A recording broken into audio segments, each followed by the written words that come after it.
नमस्कार। तो आज हम लोग देखेंगे टाइप्स ऑफ पोलिनोमियल्स। पोलिनोमियल्स कितने टाइप्स के होते हैं। जो टाइप्स ऑफ पोलिनोमियल्स हैं इनको दो बेसिस पे बांटा गया है। कौन से दो बेसिस हैं? एक डिग्रीज के बेसिस पे और एक टर्म्स के बेसिस पे।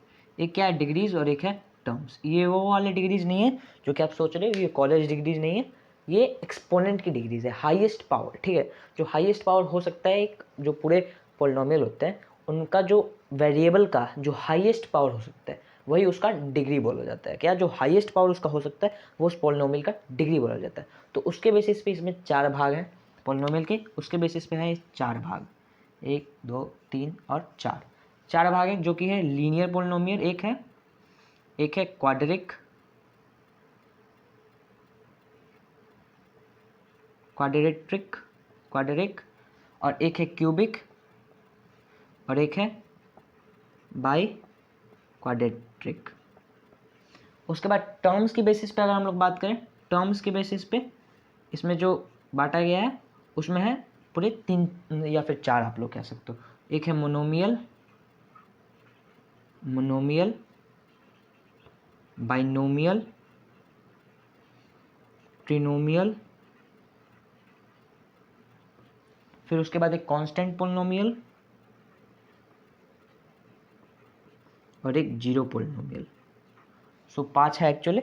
सो ये पांच टर्म्स के बेसिस पे और चार ये डिग्रीज के बेसिस पे। सो लीनियर पोलिनोमियल क्या कहता है? ये कहता है कि जो हाईएस्ट डिग्री हो सकता है पोलिनोमियल का वो क्या होगा? वो होगा 1। वो क्या होगा? वो 1 डिग्री होगा। मतलब उसका जो हाईएस्ट एक्सपोनेंट हो सकता है, एक्सपोनेंट का जो हाईएस्ट पावर हो सकता है वो होगा 1। क्वाड्रिक कहता है कि जो हाईएस्ट पावर हो सकता है, जो हाईएस्ट एक्सपोनेंट हो सकता है वो हो सकता है 2। क्यूबिक कहता है कि 3 और जो चौथा वाला है वो कहता है कि 4। मतलब ये लोग अपनी अपनी बातें करते हैं, 1 2 3 4 ऐसे ही है। ये कहता है कि 1, ये कहता है 2, ये कहता है 3 और ये कहता है 4। सिंपल सी बात है। इसका जो सिंपलेस्ट फॉर्म हो सकता है वो हो सकता है आपका ax प्लस बी। जो a और b हम लोग यूज़ करने वाले हैं, अपर जो letters a b c d ये सब रियल नंबर्स को डिनोट करेंगे और x जो है वो सिंपल सी बात है वेरिएबल को डिनोट करेगा।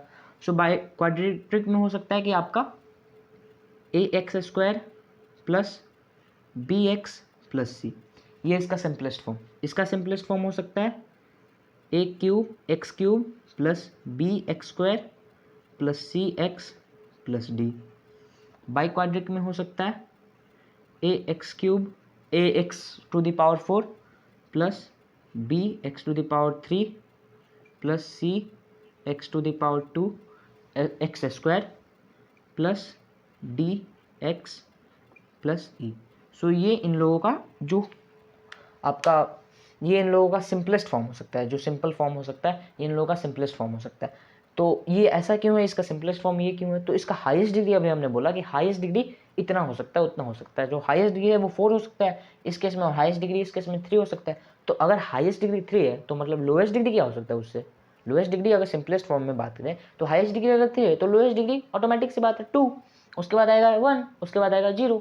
सो वैसे ही तो चल रहा है, इसमें कोई दिक्कत नहीं है। इस वाले केस में भी हाईएस्ट डिग्री 4, फिर 3, फिर 2, फिर 1, फिर 0। इस वाले में 2 1 और 0, इस वाले में 1 और 0। सिंपल सी बात है, यही चीज़ है।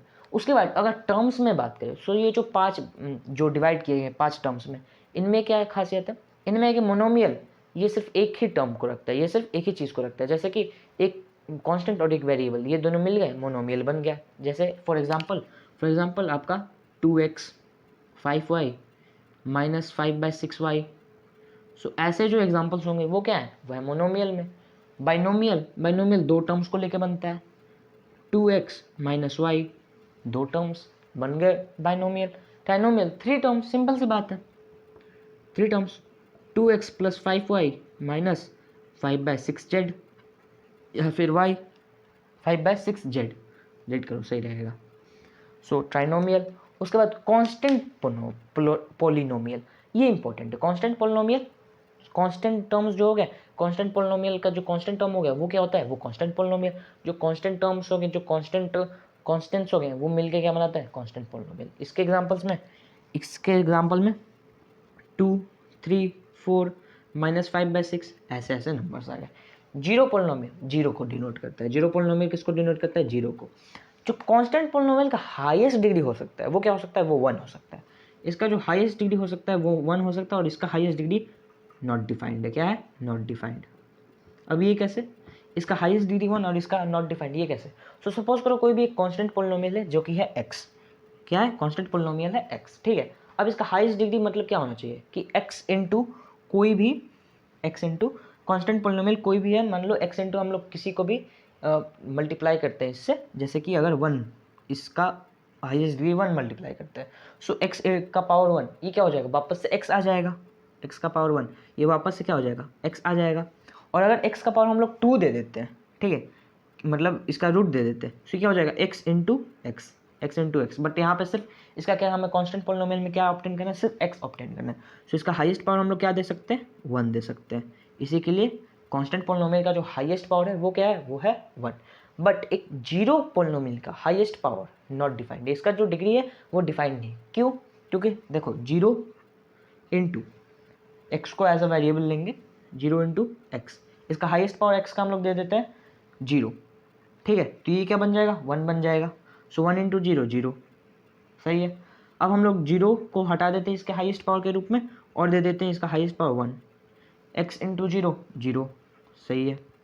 0 into x to the power 2, x to the x square into 0 0, मतलब किसी से भी उठा लो, कितना भी बड़ा तोप हो उससे इसको मल्टीप्लाई कर दो 0 को, वो उसको 0 बना देगा। कितना भी बड़ा तोप हो उससे इसको मल्टीप्लाई कर दो, उसको वो 0 बना देगा। इसी के लिए 0 का जो डिग्री है वो नॉट डिफाइंड है, और बाकी सबका आपको पता है, बाकी सबका आपको पता है, बस 0 का एक नॉट डिफाइंड है।